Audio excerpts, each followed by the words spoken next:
Hi, I'm Lauren Hayes, and last Tuesday, I walked into my own funeral wearing my black judicial robes with a police escort by my side. My family had declared me dead to them after I refused to hand over my inheritance to bail out my sister's failing marriage. So they decided to make it official with flowers, eulogies, and tears for the cameras. What they didn't expect was for the guest of honor to show up with a court order and the authority to shut the whole charade down. Sometimes when people try to bury you alive, you have to remind them that judges don't stay buried. The morning everything changed started like any other Wednesday in Springfield. I was in my chambers at Marion County Courthouse reviewing case files for the day's docket when my phone buzzed with a text from my cousin Brittany. The message was short, almost casual. Aunt Pat asked me to let you know about the memorial service this Saturday. Thought you should know. Even though the message cut off there, followed by three dots that seemed to hang in digital silence, I stared at the screen, coffee growing cold in my ceramic mug that read, World's Okay Judge, a gag gift from Nathan last Christmas. Memorial service. My mind raced through recent family conversations, trying to place who might have passed. I hadn't spoken to my mother Patricia in 3 months, not since the explosive dinner at the Garden Bistro, where she demanded I liquidate my retirement accounts to save Amanda's crumbling real estate business. The silence since then had been deafening, but I'd assumed it was temporary. Families fight. They reconcile. That's what I told myself during those quiet evenings when Nathan asked if I wanted to call home.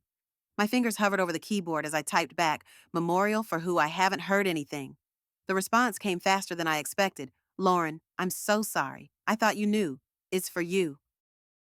Mom Patricia said you died to the family when you chose money over blood. The service is Saturday at Riverside Memorial Chapel. I shouldn't have told you, but it felt wrong not to. The phone slipped from my hands and clattered onto my mahogany desk. For a moment, the sounds of the courthouse, the distant murmur of voices in the hallway, the shuffle of papers, the occasional bang of a gavel from courtroom 3 all faded to white noise. I read the message again, then a third time, each word sinking deeper like stones thrown into still water. My own memorial service. My mother, Patricia Hayes, the woman who had raised me to believe that family meant everything, was holding a funeral for her living daughter, the daughter who had graduated summa cum laude from Northwestern Law, who had worked 18-hour days as a public defender before earning her appointment to the circuit court bench at 34. The daughter who had paid for Amanda's wedding, covered Dad's medical bills when his back surgery wasn't fully covered by insurance, and never once asked for anything in return except basic respect. I pressed the intercom button with a shaking finger. Susan, cancel my afternoon appointments. I need to make some calls. My court clerk's voice crackled back through the speaker. Professional as always. Of course, Your Honor. Everything all right? I paused, considering how to answer that question. Was everything all right? My family was eulogizing me while I sat breathing in my judicial chambers, very much alive and very much confused about how we'd arrived at this moment. Family emergency, I said finally, which wasn't exactly a lie. The drive home to my downtown loft felt longer than usual. Even though the afternoon traffic through Springfield was lighter than normal, I kept replaying Brittany's words, chose money over blood. The phrase sat heavy in my chest, a twisted version of events that bore no resemblance to reality. 3 months ago, Amanda had cornered me at what I thought was just a normal family dinner. She'd been struggling with her real estate agency, losing clients to larger firms and making poor investment choices with Tyler's encouragement. The business was hemorrhaging money, and their marriage was fracturing under the financial strain. Lauren, you're the only one who can help us, Amanda had pleaded, her mascara already smudging around the edges. We need $200,000 to save the agency and maybe our marriage. You have your inheritance from Grandma Rose, plus your retirement funds. You're single. You don't have kids. You don't really need it all right now. The words had hit like a physical blow. Single as if my relationship with Nathan didn't count because we weren't married. Childless as if my life had less value because I hadn't reproduced. As if my financial security was somehow less important than theirs because I'd made different choices. I had explained, as gently as possible, that my inheritance from Grandma Rose was already earmarked for my future, that my retirement accounts were legally protected and couldn't be easily accessed without penalties, that $200,000 was not a small favor between sisters. It was a life-changing sum that would leave me financially vulnerable. I'd offered to help in other ways, connecting her with a financial advisor, reviewing her business plan, even providing a smaller loan that I could actually afford. But Amanda didn't want advice or modest help. She wanted my inheritance, my security, my future handed over to fix the mess she and Tyler had created. When I'd said no, when I'd explained that I couldn't and wouldn't liquidate my entire financial foundation for her business venture, the room had erupted. Patricia had slammed her wine glass down so hard it cracked, red liquid seeping across the white tablecloth like blood from a wound.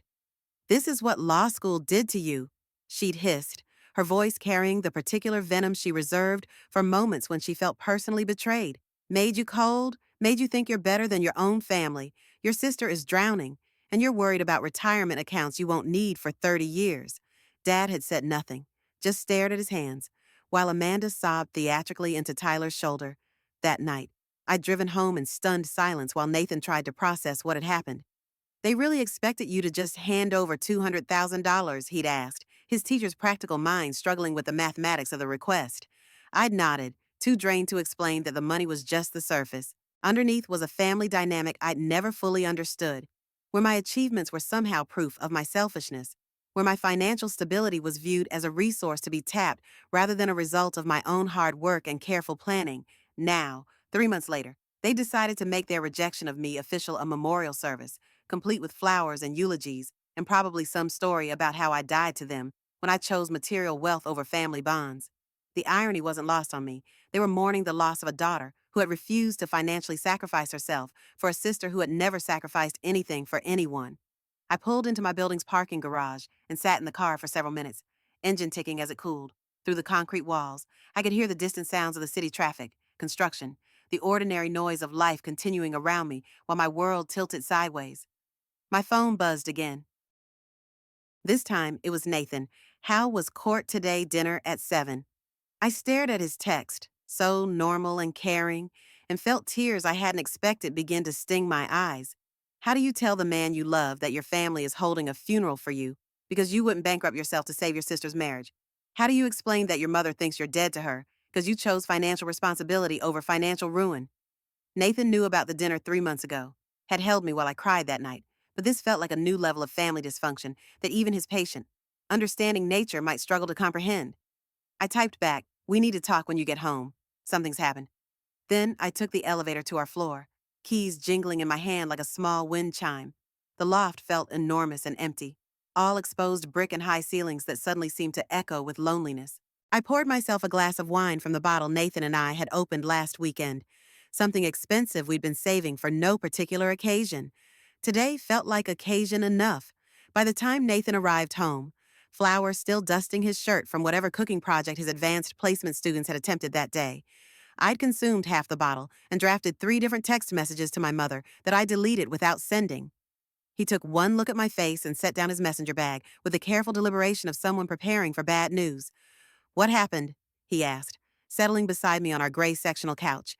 I handed him my phone, the message thread with Brittany still open on the screen. I watched his face as he read, saw his eyebrows climb higher with each word until he was staring at me with the same expression he might wear if I'd told him aliens had landed in the courthouse parking lot. "They're holding a memorial service for you while you're alive." He said it slowly, as if testing the words to see if they made sense outside his head. "Because I'm dead to them," I confirmed, taking another sip of wine. Apparently, choosing financial stability over financial suicide makes me deceased in their eyes. Nathan set the phone down and ran his hands through his dark hair, a habit I'd learned to recognize as his processing mechanism.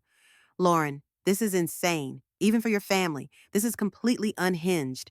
I appreciated that he said, "even for your family," rather than just, "this is insane." 3 years of dating me had given him extensive exposure to the particular brand of emotional manipulation that Patricia Hayes had perfected over decades. "I keep thinking I should feel angrier," I admitted, curling my legs under me on the couch. "But mostly I just feel sad and confused. Like, what exactly are they hoping to accomplish? Do they think holding a fake funeral will guilt me into changing my mind? Do they think I'll see the error of my ways and show up with a check?" Nathan was quiet for a long moment, his teacher's mind working through the psychology of the situation. "I think," he said finally, "they're trying to control the narrative. If you're dead to them, then they get to be the grieving family members instead of the people who demanded their daughter's inheritance. They get to be victims instead of aggressors." His words hit with the force of recognition. That was exactly what this was, a public relations campaign designed to rewrite the story of our conflict. Instead of "Patricia Hayes demands daughter's retirement funds," it became "Patricia Hayes mourns daughter lost to greed." Instead of "Amanda Hayes Morrison expects sister to sacrifice financial security," it became "Amanda Hayes Morrison grieves sister, who chose money over family. They're probably already planning what they'll tell people, I said, the pieces clicking into place. How I changed after law school, became cold and selfish, how they tried to reach out. But I'd already turned my back on everything that mattered, how money corrupted me until I wasn't the daughter they raised anymore. Nathan nodded grimly. They get sympathy instead of judgment. They get to play the role of the wounded family instead of the family that made unreasonable demands. I stood up and walked to the wall of windows that looked out over downtown Springfield. The city sparkled in the early evening light, office buildings beginning to glow as people worked late, restaurants starting to fill with the dinner crowd. Somewhere out there, my family was planning my funeral, choosing flowers, writing eulogies, deciding who to invite to mourn the daughter who had committed the unforgivable sin of saying no. There's something else, I said, turning back to Nathan. The memorial is at Riverside Chapel. That's not cheap. Amanda's supposedly broke. Mom and Dad are on a fixed income, but they're paying for a memorial service at one of the nicest funeral homes in town. The implications settled between us like dust after an explosion. If they could afford an elaborate funeral, they weren't as desperate as they'd claimed. If they had money for flowers and a reception, maybe the financial crisis had been exaggerated for maximum emotional impact. Nathan joined me at the window, his reflection ghost-like in the glass. "What are you going to do?" he asked, though something in his tone suggested he already suspected the answer. I looked at my reflection professional, composed, wearing the black blazer I worn to court that morning. Judge Lauren Hayes, respected member of the legal community, daughter who had apparently died when she refused to sacrifice her future for her sister's poor choices. Tomorrow I would sit on the bench and make decisions that affected people's lives, weighing evidence and applying the law with the impartiality my position demanded. But right now, I wasn't feeling particularly impartial. "I'm going to let them have their funeral," I said slowly, the plan forming as I spoke. "Let them tell their story. Let them play their roles. Let them explain to everyone how their daughter died when she chose financial responsibility over financial ruin." Nathan waited, knowing there was more. "And then I'm going to show them what it looks like when a dead woman walks into her own memorial service." The smile that crossed Nathan's face was small but fierce. The judge's robes, I confirmed. "If they want to make this official, let's make it official." The next morning brought an October drizzle that matched my mood perfectly. I sat in my chambers, ostensibly reviewing a custody case, but my mind kept drifting to the memorial service that was now just 3 days away. Nathan had left early for school, pressing a travel mug of coffee into my hands and kissing my forehead with the gentle concern of someone who knew his partner was about to do something that couldn't be undone. My phone had been mercifully quiet since Brittany's revelation, but that silence felt ominous rather than peaceful. I knew my family well enough to understand that quiet meant planning, and planning meant they were coordinating their story. By now, Patricia had probably called every relative within a 3-state radius, her voice trembling with practiced grief as she explained how her eldest daughter had chosen material wealth over family loyalty. The intercom buzzed, interrupting my spiraling thoughts. "Judge Hayes, there's a Michael Torres here to see you. Says it's urgent family business?" My stomach dropped. Michael Torres had been the family lawyer for 15 years, handling everything from Dad's will updates to Amanda's business and corporation papers. If he was here, it meant whatever my family was planning had moved beyond emotional manipulation into legal territory. "Send him in," I said, straightening my shoulders and slipping into the professional demeanor that had served me well on the bench. Michael entered, looking uncomfortable, his usually confident bearing replaced by the awkward shuffle of a man caught between competing loyalties. He was carrying a manila folder thick enough to suggest this wasn't a casual visit. "Lauren, I'm sorry to bother you at work," he began, settling into the chair across from my desk without his usual easy smile. "But your mother asked me to deliver some documents, and I felt it was better to do this in person rather than through official channels." I gestured for him to continue, though my hands were already clenched under the desk. Michael opened the folder and withdrew a stack of papers, each one neatly labeled with colored tabs that screamed legal preparation. "Patricia has filed a formal request to be appointed administrator of your grandmother's estate," he said carefully. "She's claiming that your recent behavior indicates diminished capacity and that the inheritance should be managed by a family member with your best interests at heart." The words hit like ice water. Diminished capacity. My mother was trying to have me declared mentally incompetent so she could seize control of Grandma Rose's inheritance, the inheritance that Amanda wanted for her failing business. The money I'd refused to hand over 3 months ago? My legal training kicked in immediately, analyzing the implications while my emotional side reeled from the betrayal. On what grounds? I asked, my voice steady despite the fury building in my chest. Michael looked even more uncomfortable, if that was possible. She's documented what she calls a pattern of erratic behavior, the sudden cessation of family contact, refusal to help with legitimate family emergencies, and what she terms paranoid accusations about family motives. He slid another document across the desk. She's also included statements from Amanda and Tyler describing concerning changes in your personality and judgment. I scanned the affidavit, my legal eye automatically noting the careful language and strategic omissions.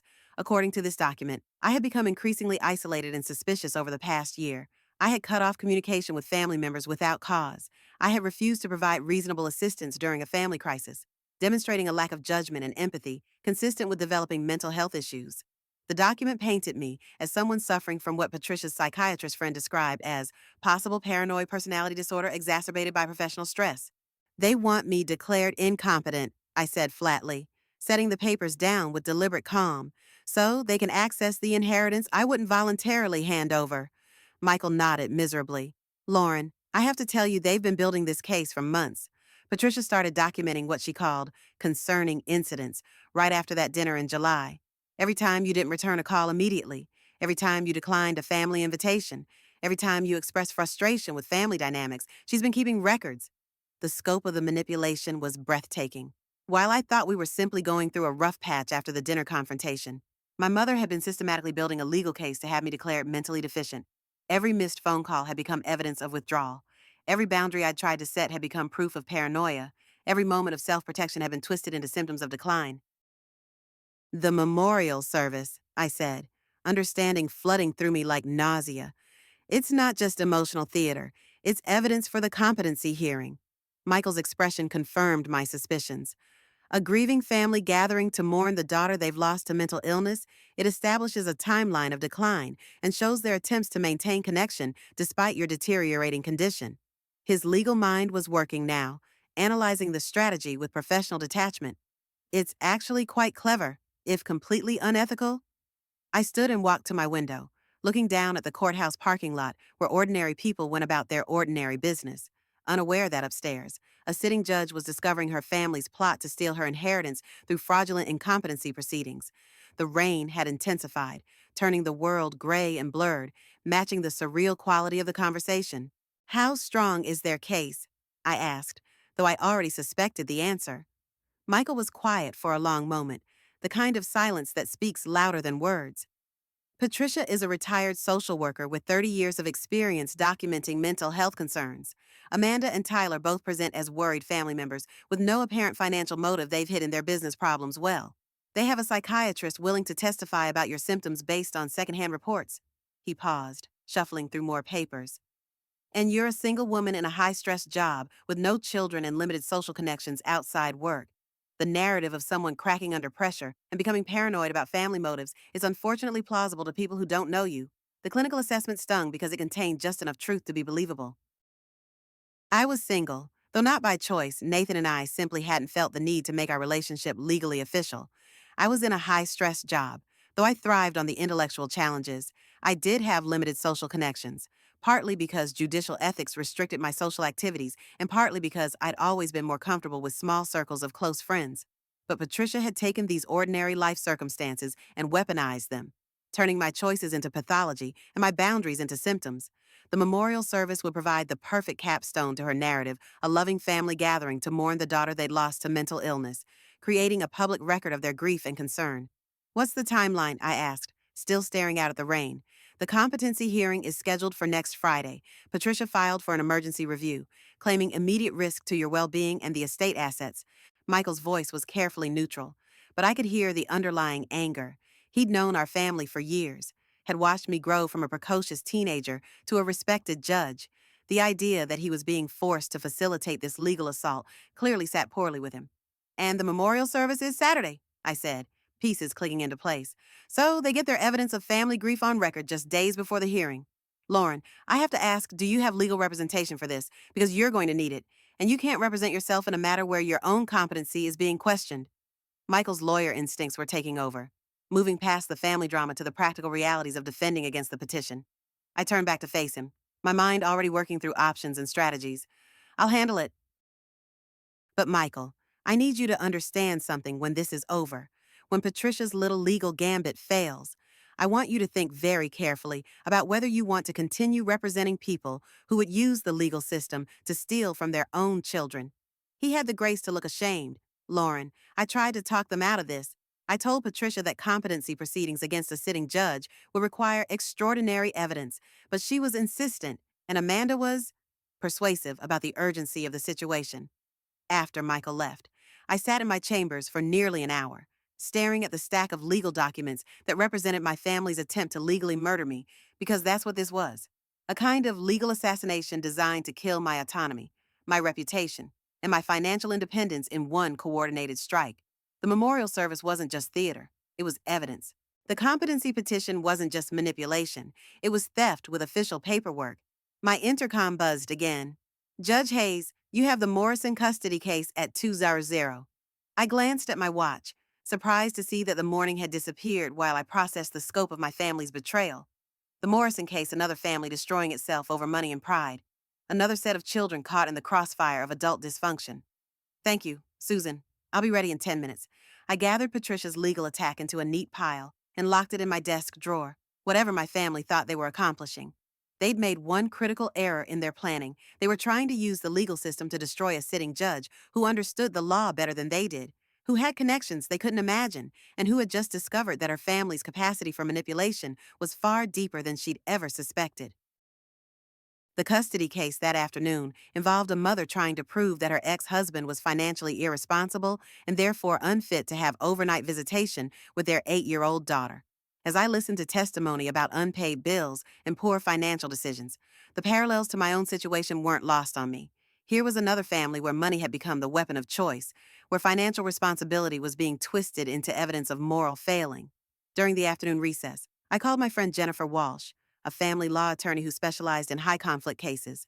We'd gone to Northwestern together, and she'd built a reputation for handling complex family disputes involving significant assets and psychological manipulation. Jen, I need your help with something urgent and confidential, I said without preamble when she answered. My family is trying to have me declared incompetent so they can steal my inheritance. There was a long pause on the other end of the line. Lauren, please tell me you're joking. I wish I were. I need someone who understands both family law and psychological manipulation, and I need them by next Friday. I gave her the basic outline of the situation, watching her legal mind work through the implications even over the phone. This is unbelievable, even for family court, a competency challenge against a sitting judge based on refusal to hand over inheritance funds, Lauren. This is going to backfire on them spectacularly. Her voice carried the confidence of someone who'd seen every possible variation of family legal warfare. But we need to be strategic about how we handle it. Fighting too hard makes you look defensive. Not fighting hard enough makes you look incompetent. There's more, I said, then told her about the memorial service, the coordinated narrative building, and the carefully constructed timeline designed to support Patricia's petition. By the time I finished, Jennifer was quiet again, but I could practically hear her taking notes. They've thought this through, she admitted grudgingly. It's despicable, but it's strategically sound. The memorial service creates a public record of family concern and grief. The timing puts you in a defensive position right before the hearing, and the narrative of a high-stress professional cracking under pressure has enough plausibility to give a judge pause. So, what do? We fight fire with fire. They want to create a public narrative. We create a better one. They want to establish your incompetence. We establish their greed and manipulation. And Lauren, we document everything, every conversation, every interaction, every piece of evidence that shows this is about money, not mental health. That evening, Nathan found me at the dining room table surrounded by legal pads, case law printouts, and a timeline of family interactions going back 6 months. I've been working since dinner, building our counter-narrative with the same systematic approach I used for complex court cases. How bad is it? He asked, settling beside me with 2 cups of tea. They're trying to have me declared mentally incompetent so they can access my inheritance, I said without looking up from my notes. The memorial service is part of their evidence strategy. Nathan was quiet for a long moment, processing the escalation. So, this isn't just emotional manipulation anymore. This is legal warfare. Exactly. And they've been planning it for months, documenting every boundary I set as evidence of mental decline. I showed him some of the documents Michael had delivered, watching his teacher's analytical mind work through the implications. Every time I didn't answer a phone call immediately, Every time I declined a family dinner, every time I expressed frustration with their behavior, Patricia was building a case file. That's sociopathic, Nathan said quietly. To systematically document your own daughter's normal responses to manipulation and present them as evidence of mental illness, Lauren, that's not just greedy, that's genuinely disturbed. I nodded, feeling a strange sense of relief at having someone else recognize the scope of what was happening. The memorial service isn't grief theater, it's an evidence gathering event. They get to demonstrate their loving concern for their lost daughter while establishing a timeline of my supposed decline. Nathan stood and began pacing, his own anger finally breaking through his usual calm demeanor. So, what's the plan? Because I assume you have one, and I assume it involves more than just defending yourself in court. I looked at him across the table. This man who had supported me through 3 years of relationship and was now prepared to support me through legal warfare with my own family. The plan is to give them exactly what they want. I said slowly. They want their memorial service. They'll get it. They want to establish that their daughter is dead to them. We'll make it official. You're going to crash your own funeral. I'm going to attend my own memorial service in my judicial robes, with a police escort and a court order requiring them to explain why they're holding fraudulent legal proceedings based on a woman they claim is dead. I leaned back in my chair, feeling the first real satisfaction I'd experienced since this nightmare began. They want to use the legal system to destroy me. Let's see how they feel when the legal system shows up at their little performance. Nathan's smile was sharp and appreciative. They're going to regret teaching you to think like a lawyer. No, I said, gathering my papers into neat stacks. They're going to regret forgetting that I became a judge. The next 3 days passed in a blur of legal preparation and strategic planning. Jennifer worked with frightening efficiency, gathering evidence of my professional competence, personal stability, and the timeline of family financial manipulation.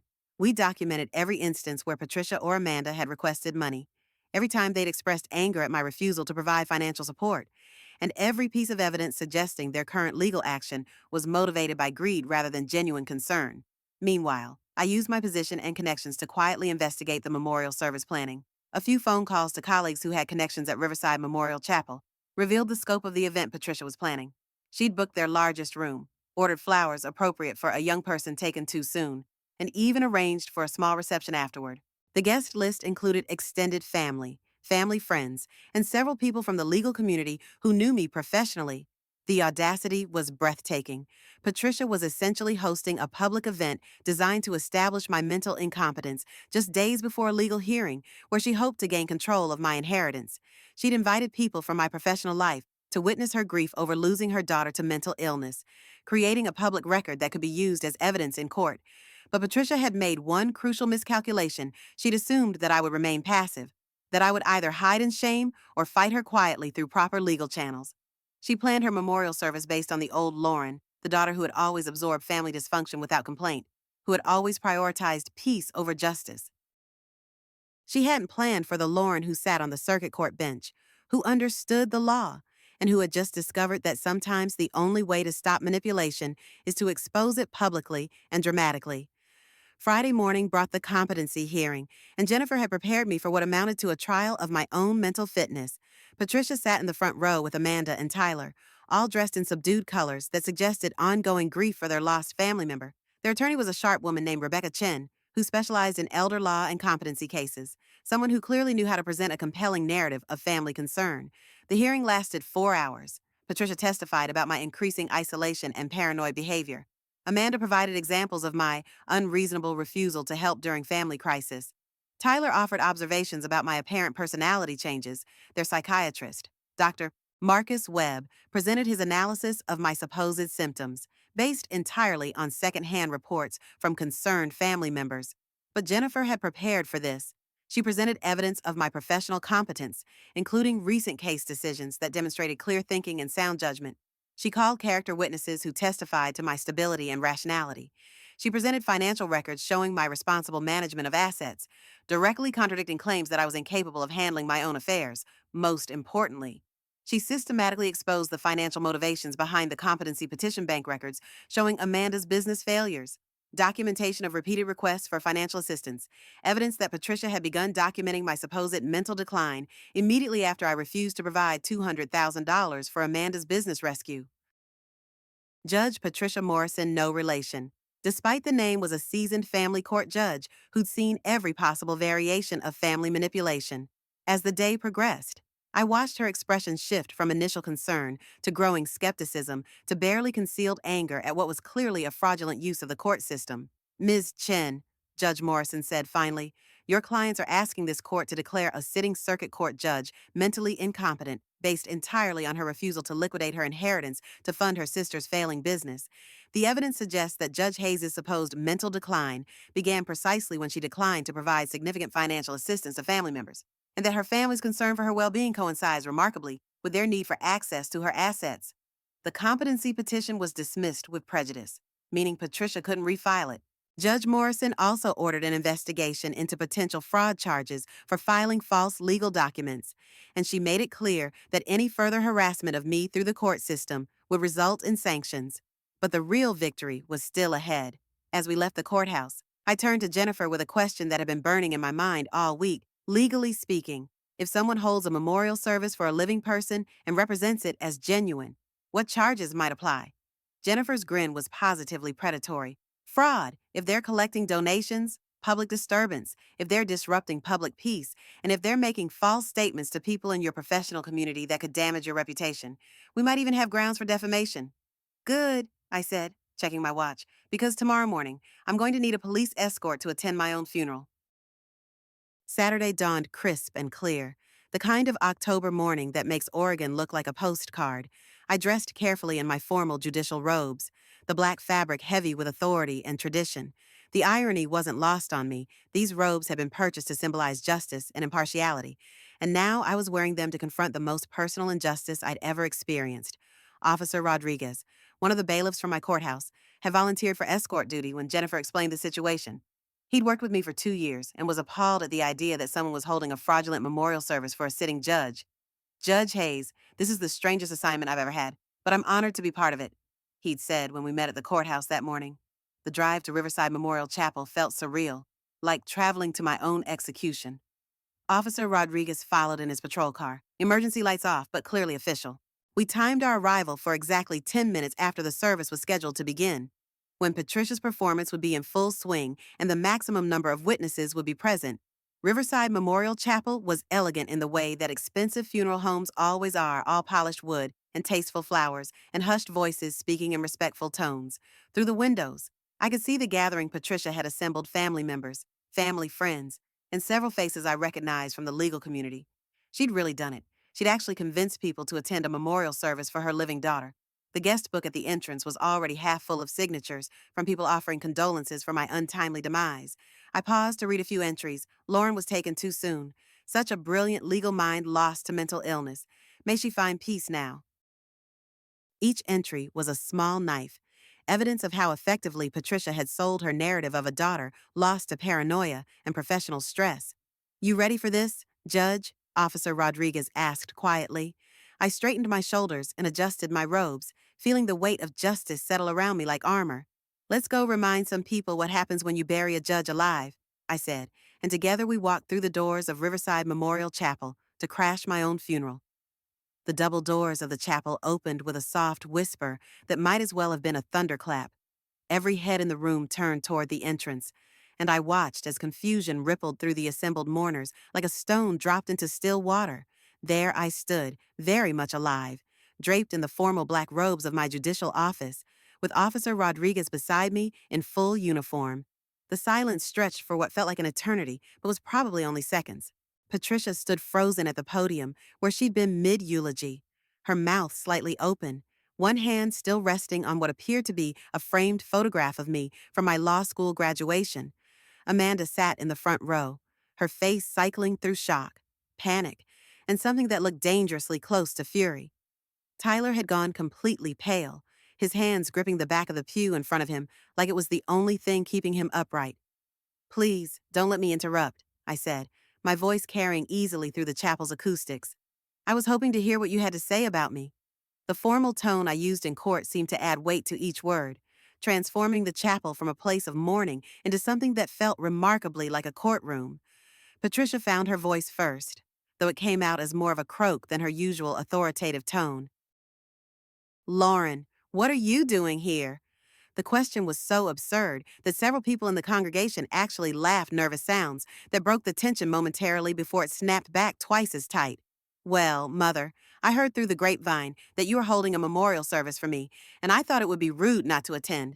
I began walking slowly down the center aisle, my robes rustling with each step.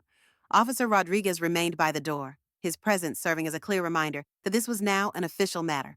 I have to say, the flowers are lovely. Are those the arrangements you picked out to commemorate your daughter's death?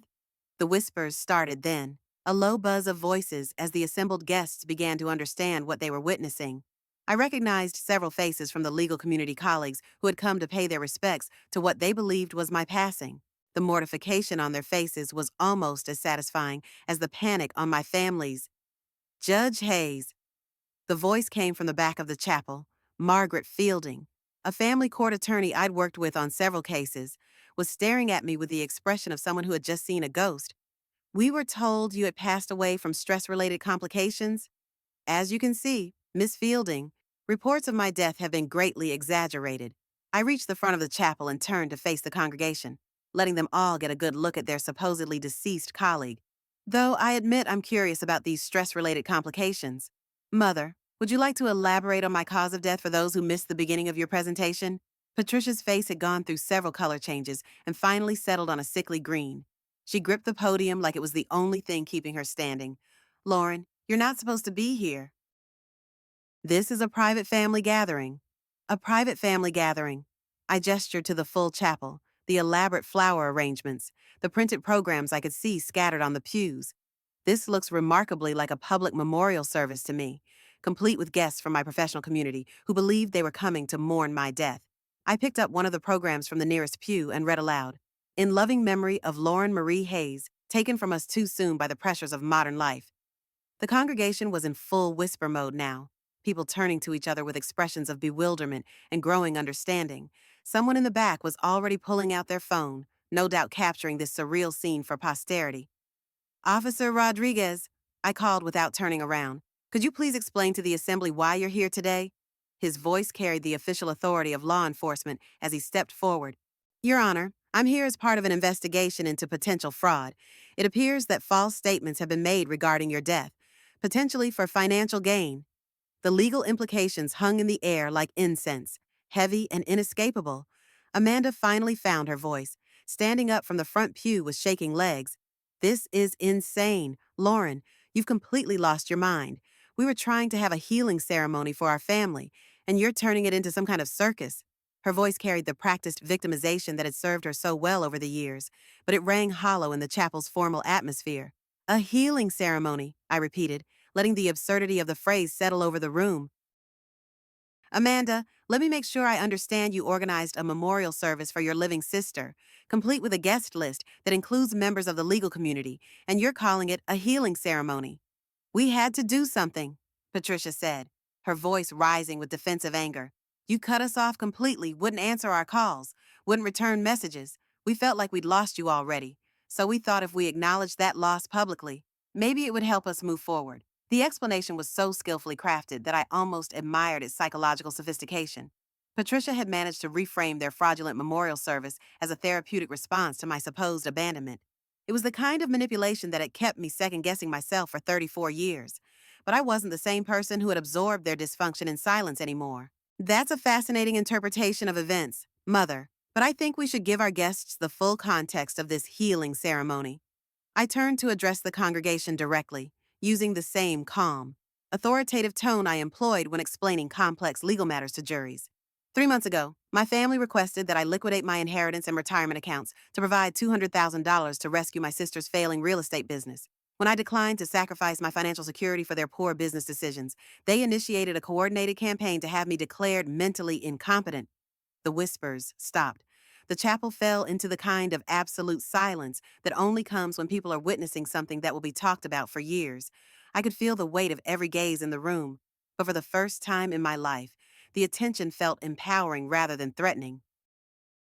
Yesterday, a family court judge dismissed their competency petition with prejudice after determining that their claims of my mental incapacity were fabricated to gain access to my assets.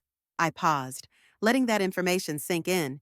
Today's memorial service was scheduled strategically to create evidence of family grief that could be used to support their legal claim that I had become mentally unstable. Margaret Fielding stood up slowly, her lawyer instincts clearly processing the implications. Judge Hayes, are you saying that your family filed false competency proceedings and organized a fraudulent memorial service as part of a scheme to gain control of your inheritance? That's exactly what I'm saying, Ms. Fielding, and I have documentation to support every word.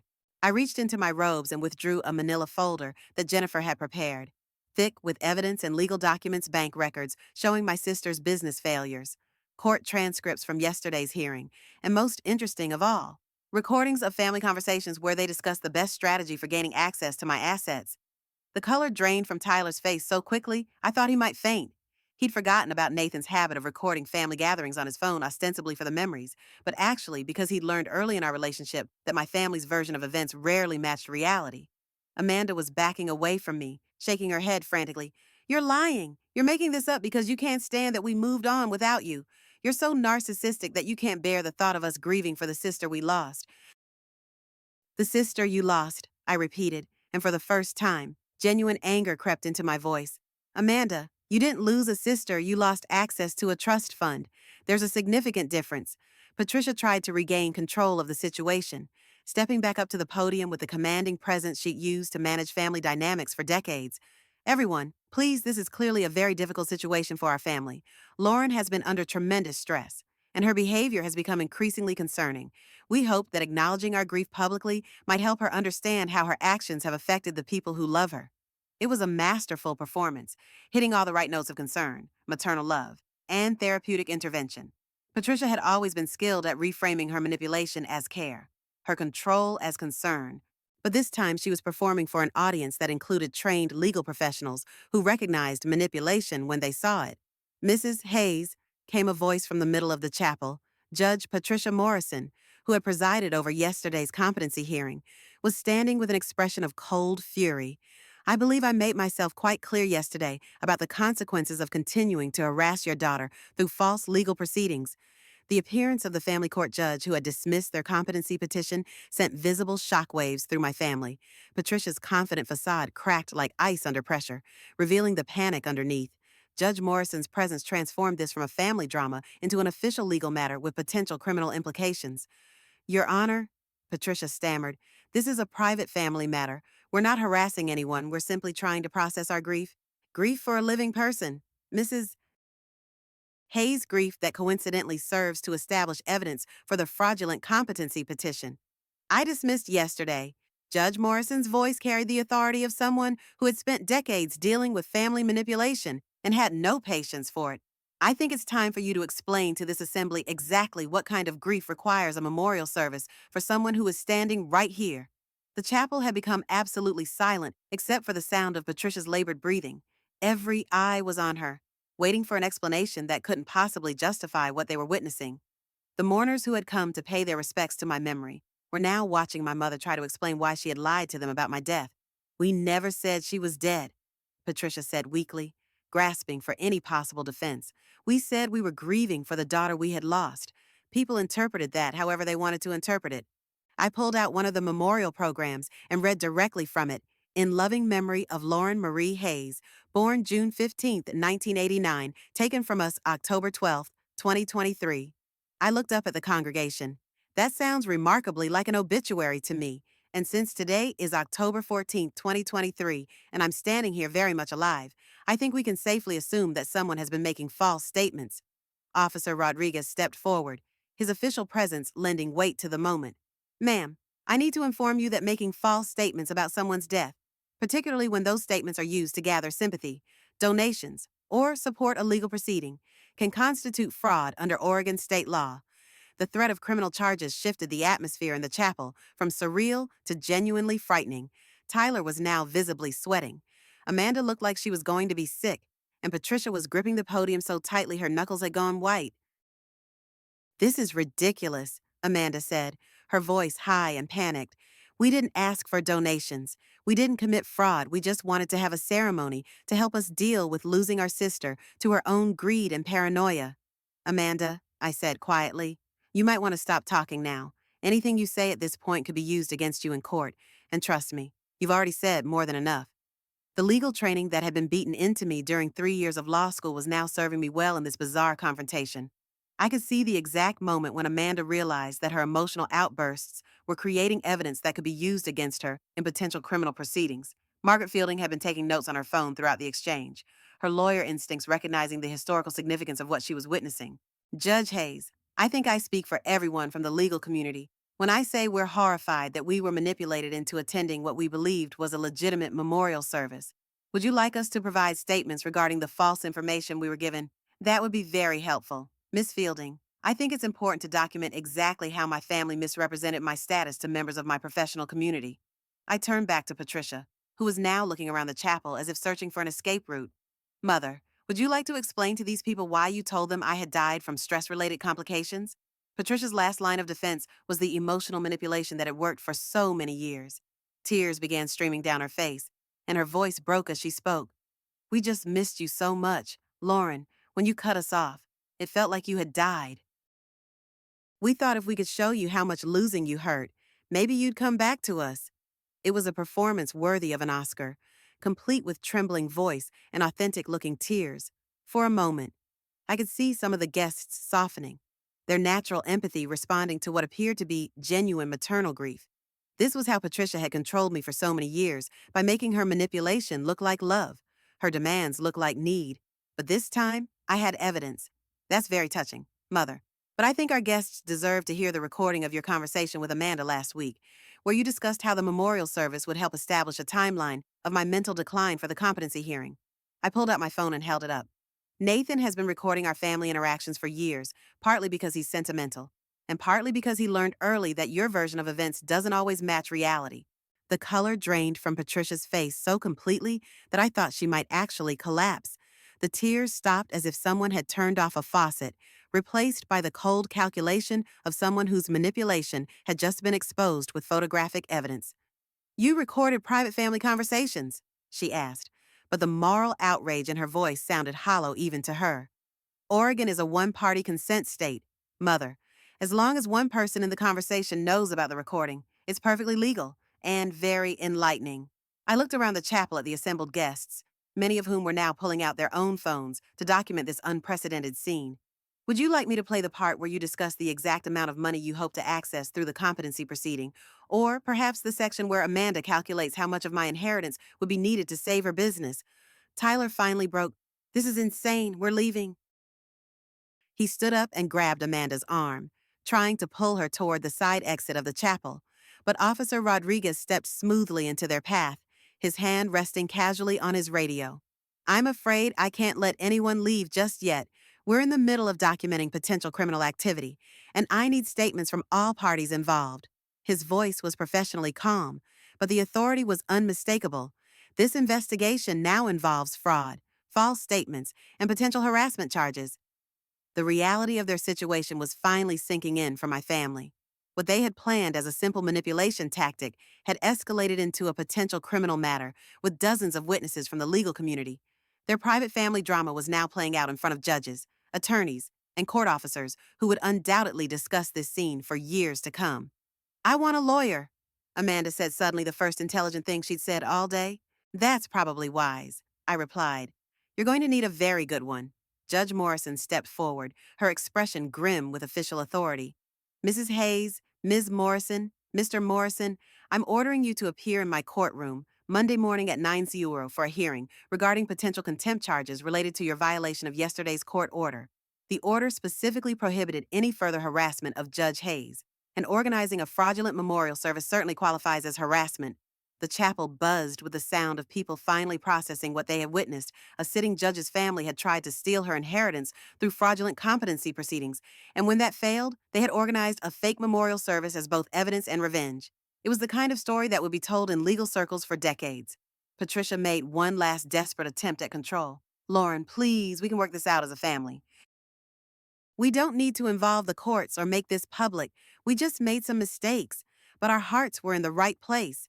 I looked at her for a long moment.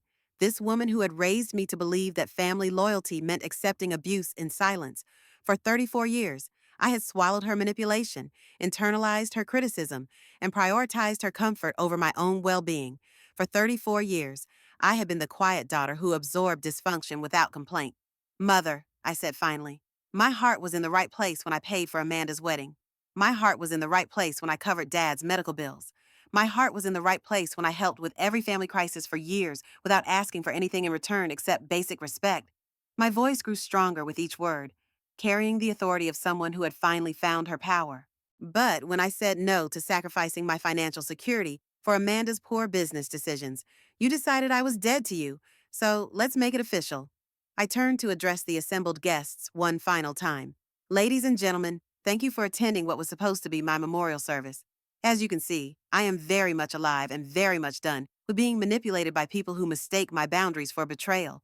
I hope you'll remember this day the next time someone asks you to attend a funeral for a living person.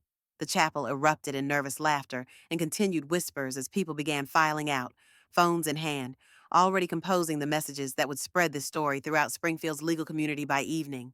I stood at the front of the chapel in my judicial robes, watching my family's carefully constructed manipulation crumble into ruins. Officer Rodriguez approached with his notebook ready.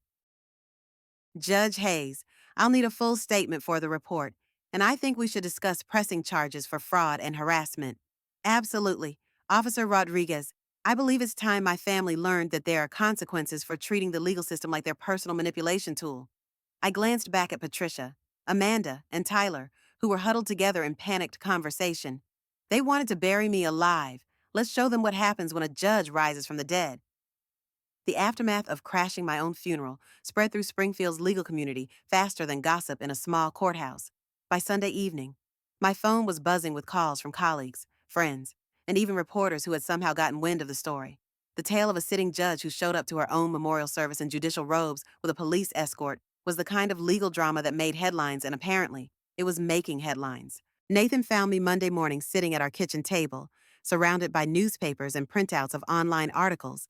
The Springfield Register had run the story on the front page with the headline, Judge Crashes Own Funeral, complete with a photo someone had taken of me standing in the chapel doorway in my robes.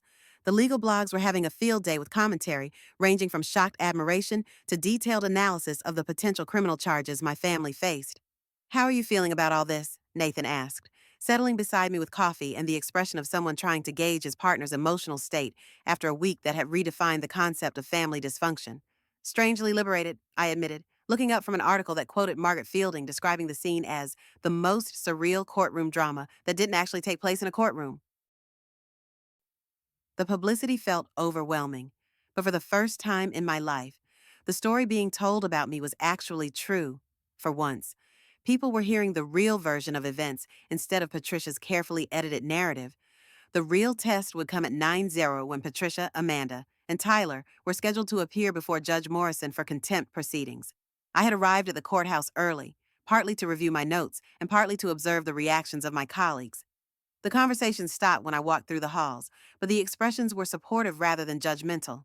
Apparently, the legal community had little sympathy for people who tried to manipulate the court system for personal gain. Jennifer met me outside Judge Morrison's courtroom at 8:30, carrying a briefcase thick enough to suggest she'd spent the weekend preparing for war. Are you ready for this? She asked, though her expression suggested she was more than ready to demolish my family's remaining credibility. I've been ready for this my entire life, I replied. I just didn't know it until Saturday. The courtroom filled quickly with observers, including several reporters and what appeared to be half of Springfield's legal community. Word had spread about the contempt hearing, and, apparently, everyone wanted to witness the conclusion of what was already being called the most bizarre family law case in recent memory. Patricia, Amanda, and Tyler entered with their new attorney, a sharp-looking woman named Victoria Chin, who specialized in criminal defense. They had clearly been coached on courtroom behavior, sitting quietly with appropriately serious expressions, but the panic was still visible around the edges. Tyler kept fidgeting with his tie. Amanda stared straight ahead with the frozen expression of someone trying not to cry. And Patricia had aged a decade since Saturday.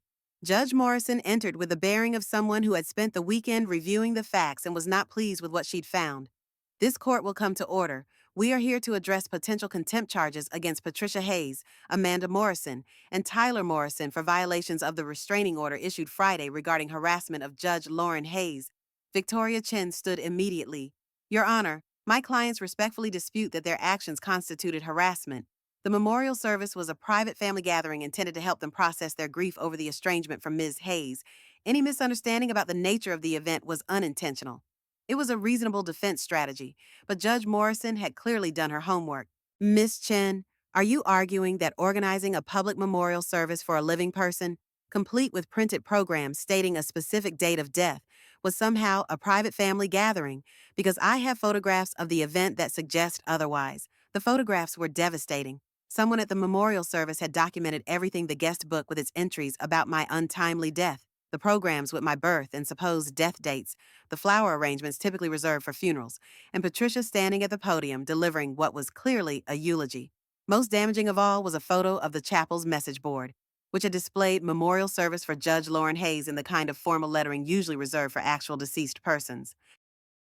Furthermore, Judge Morrison continued, the court has received statements from multiple attendees who confirmed that they were explicitly told Judge Hayes had died from stress-related complications. Miss Margaret Fielding's affidavit states that Mrs. Hayes personally called her to inform her of her daughter's death and invite her to the memorial service. Patricia's attorney looked like she was regretting taking this case. Victoria Chin was skilled, but she was trying to defend the indefensible. How do you argue that organizing a fake funeral isn't harassment when the supposed deceased person shows up alive to confront you, Your Honor?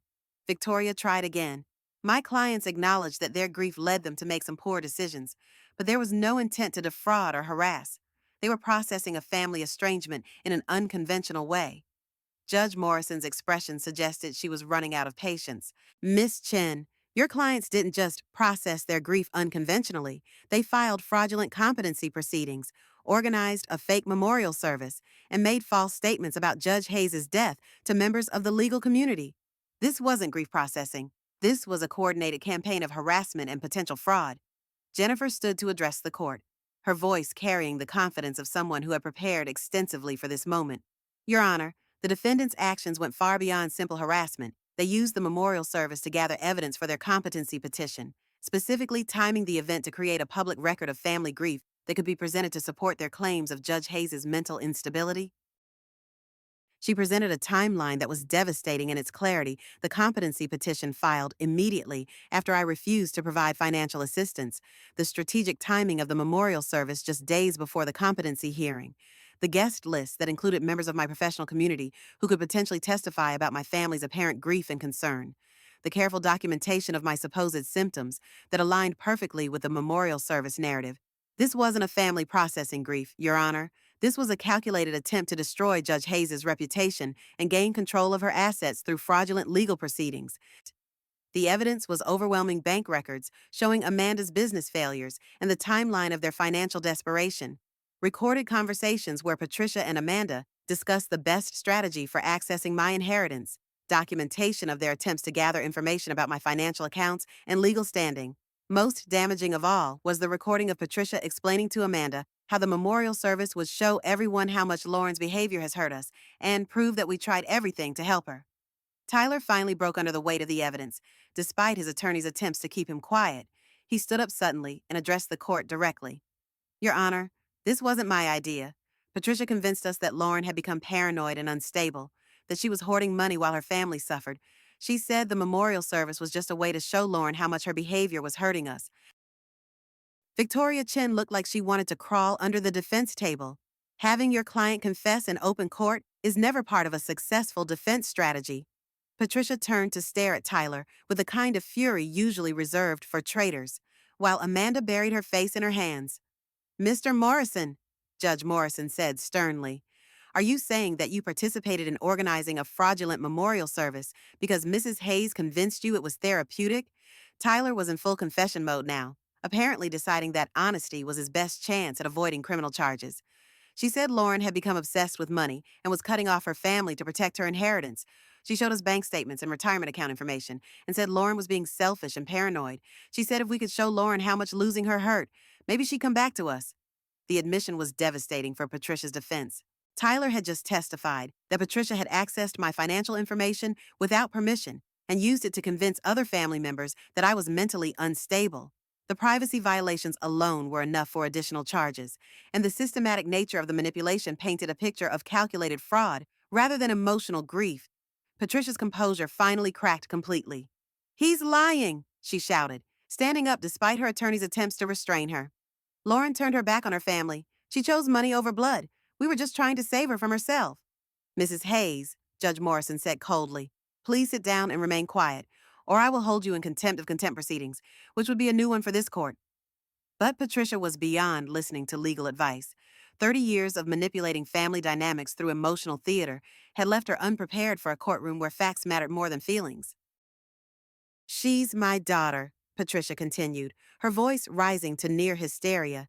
I gave birth to her. I raised her. If she's too selfish to help her own sister, then she deserves whatever happens to her. The courtroom fell silent except for the sound of Patricia's labored breathing. She had just confessed to organizing the memorial service as punishment for my refusal to provide financial assistance in front of a room full of legal professionals, with court reporters documenting every word. She had admitted that the entire scheme was retribution for my financial boundaries.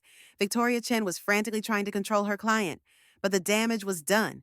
Patricia had provided the court with everything needed to establish intent, premeditation, and motive for the harassment charges. Jennifer didn't even need to respond. Patricia had made the prosecution's case better than any attorney could have. Judge Morrison restored order to the courtroom and spent several minutes reviewing her notes.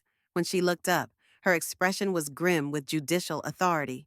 I have presided over family court for 15 years, and I have never seen such a calculated attempt to manipulate the legal system for personal gain. Mrs. Hayes, Miss Morrison, Mr. Morrison, you have violated multiple court orders, committed fraud, and engaged in a pattern of harassment that extends far beyond simple family dysfunction. The sentences were swift and decisive. Patricia received 6 months in county jail for contempt, fraud, and harassment, with the possibility of additional charges pending investigation by the district attorney's office. Amanda received 90 days for her participation in the competency petition and memorial service scheme. Tyler, whose cooperation had been noted by the court, received a 60-day suspended sentence and 2 years probation. But the legal consequences were only part of their punishment. Judge Morrison also issued a permanent restraining order prohibiting any of them from contacting me directly or indirectly, accessing my financial information, or making public statements about my mental health or personal life. Violation of the restraining order would result in immediate incarceration and additional criminal charges, most satisfying of all. Judge Morrison ordered Patricia to pay restitution for all court costs, legal fees, and damages related to both the competency petition and the memorial service. The woman who had demanded access to my inheritance would now be paying my legal bills for the foreseeable future. As the bailiffs led my family away in handcuffs, I felt something I had never experienced before: complete and utter vindication. For 34 years, Patricia had controlled our family narrative, painting herself as the long-suffering mother and me as the difficult daughter. She had manipulated every conflict to make herself the victim and me the aggressor. But this time, her manipulation had been exposed in the most public way possible, documented by court reporters and witnessed by the entire legal community. The media attention intensified over the following days. The story had everything journalists loved: family drama, legal intrigue, and the irresistible image of a judge in robes confronting her own fake funeral. I gave carefully controlled interviews, focusing on the importance of setting boundaries and recognizing manipulation. The response was overwhelming, with hundreds of messages from people sharing their own stories of family manipulation and expressing admiration for my decision to fight back. But the most meaningful responses came from my colleagues. The legal community rallied around me with a solidarity I hadn't expected, sharing their own experiences with difficult family members and praising my handling of what they universally recognized as an unprecedented situation. Several judges mentioned that they were reviewing their own family relationships, wondering if they had been too accommodating of manipulative behavior. The psychological impact was harder to process than the legal victory. For the first time in my adult life, I didn't have to wonder if I was being too sensitive, too harsh, or too selfish. The evidence was public, documented, and undeniable. Patricia had organized a fraudulent memorial service to punish me for refusing to sacrifice my financial security for Amanda's business failures. There was no ambiguity, no room for reinterpretation, no way for anyone to suggest that I had misunderstood their intentions. Nathan found me the following Saturday morning sitting in our living room, staring out at the city with a cup of coffee gone cold in my hands. "Regrets?" he asked, settling beside me with the gentle concern of someone who knew that victory could sometimes feel as overwhelming as defeat. "None," I said, and meant it completely. For the first time in my life, I feel like I can breathe without wondering if I'm disappointing someone or failing to meet some impossible standard of family loyalty. The silence that had once felt oppressive now felt peaceful. My phone wasn't buzzing with passive aggressive messages from Patricia. I wasn't bracing for the next emotional manipulation or financial demand. I wasn't walking on eggshells to avoid triggering another family crisis where I would somehow end up being both the problem and the solution. What now? Nathan asked, though something in his tone suggested he already knew the answer. I turned to look at him. This man who had supported me through 3 years of family dysfunction and never once suggested that I was overreacting or being too sensitive. Now we live our lives without having to manage other people's emotions or finance other people's poor decisions. Now we make choices based on what's right for us instead of what will keep Patricia happy. The freedom was intoxicating and terrifying in equal measure. I had spent so many years defining myself in relation to my family's needs that I wasn't entirely sure who I was without that constant pressure, but I was eager to find out. 6 months after crashing my own funeral, I stood in the same courthouse where my family had tried to have me declared incompetent. But this time I was there for something entirely different. The Oregon State Bar Association was presenting me with the Excellence in Judicial Service Award, recognizing not just my courtroom performance, but my advocacy for victims of family manipulation and financial abuse. The irony wasn't lost on me. The same judicial robes I had worn to confront my fake memorial service were now being honored in a ceremony that celebrated integrity and courage in the legal profession. As I accepted the award from Chief Justice Barbara Chen, I thought about how dramatically my life had changed since that October morning when I discovered my family was planning to bury me alive. The media attention from the funeral crash had evolved into something unexpectedly productive. What started as a bizarre local news story had sparked national conversations about family manipulation, financial abuse, and the psychological tactics used by relatives to control inheritance and assets. I had become an accidental spokesperson for adult children who refused to sacrifice their financial security for family members' poor decisions. The speaking engagements had evolved beyond legal conferences to include corporate wellness programs and university commencement addresses. The message resonated across demographics manipulation is manipulation regardless of the relationship. Boundaries are necessary for healthy interactions, and sometimes the most loving thing you can do is refuse to enable destructive behavior. One particularly memorable presentation was at Northwestern Law School, my alma mater.